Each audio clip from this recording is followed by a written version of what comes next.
Back in the studios of WUSB, we're bottom of the 8th now at Joe Nathan Field. Maine has made this a whole new ball game. After being down 13-3, they're only down 13-9, and they use a new bullpen pitcher, Andrew Ruggiero, to try and get some more cleanup work down for the Black Bears to keep the comeback going.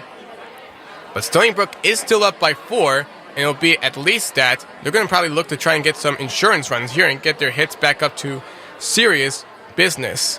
What's unfortunate is that Seawolves faced 3 errors against the Black Bears back in that top of the 8th, and if just one of them was picked up, then the lead wouldn't be where it is right now.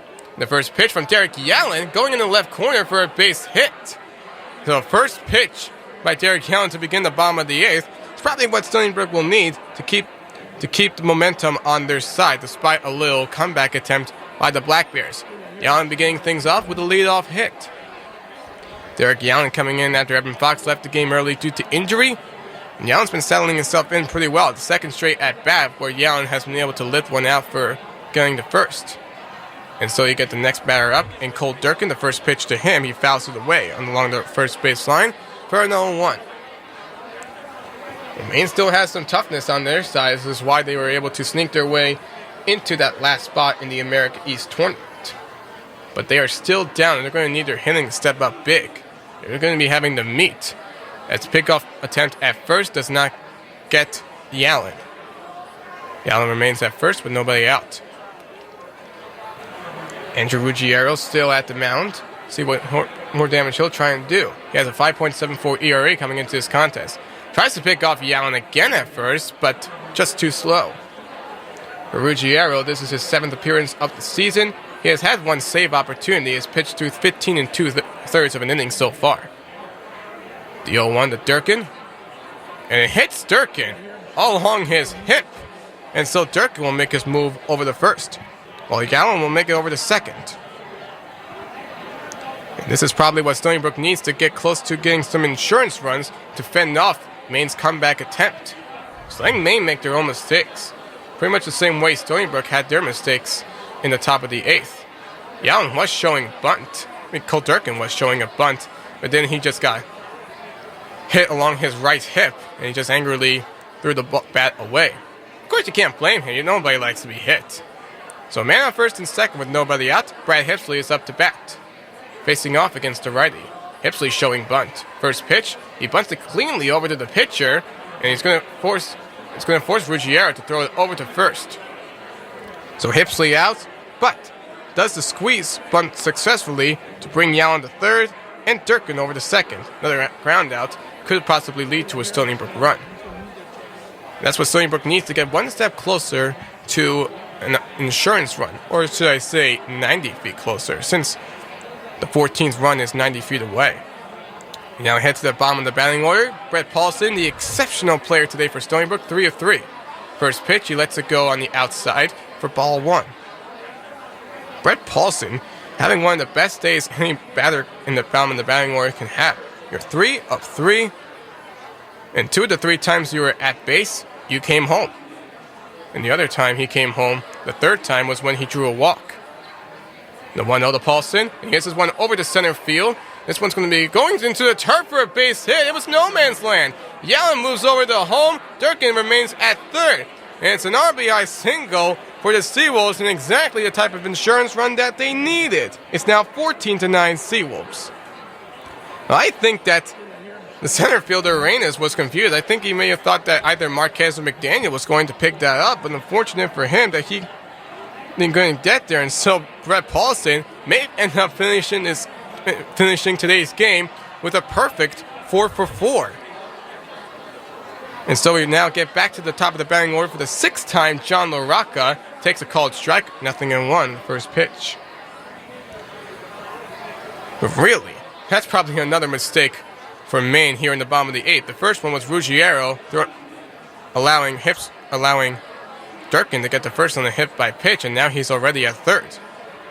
Man on first and third with one out. John LaRocca swings and misses on the 0-1. It's now 0-2. For John LaRocca, he is 2 of 4 today. Has gotten 2 base hits, made around one of them on an error by the right fielder. flew out to center his last time up. Gets ready now for the 0-2 from Ruggiero. This one going way up high. And Tulane really had to try and catch that one to keep Durkin from getting home. Count now 1-2. So after this game, the winner will take on NJIT in the championship round of the America East Baseball Tournament. For the winner of this game right now, they have to win the next two to win the bid. The 1-2 gets outside for ball 2. Should either Stony Brook or Maine win and face off against NJIT, they need to win later today and tomorrow to take the bid from NJIT. For NJIT, they only just need one win. John Rocket gets set now for the 1-2 from Ruggiero, and he swings and misses, and it didn't hit his bat, so that's a strikeout for Ruggiero, 2 away. Well, Ruggiero allowing one run so far, but able to get a little cleanup work by forcing a ground out on Hipsley and getting the strikeout on LaRocca. So now Evan Giordano will be up to bat. He grounded out to shortstop his last time up. Need a base hit to get a run. First pitch, he just takes it down the middle for a called strike, 0-1. For Evan Giordano, he only has one appearance at first today, and that was off of a base hit where he eventually came home to bring in the Seawolves' 6th run of the game. 6th and last run of that bottom of the 2nd inning. Ruggiero gets set now for the 0-1. The throw going way outside, and the throw over to second, trying to get a steal. It doesn't get there. Paulson, that is allowing Durkin to take the steal over to home. And just forcing Tulane to have to go for that one. Not a clean pickup by McDaniel. Stony Brook capitalizes on a run off a stolen base. Durkin moving over to home, and now they're up 15-9. And these insurance runs is exactly what they need. Brett Paulson starting the fray by being able to allow Durkin what he needed. Luckily enough, Brett Paulson was able to make it home because McDaniel didn't have a clean look on it.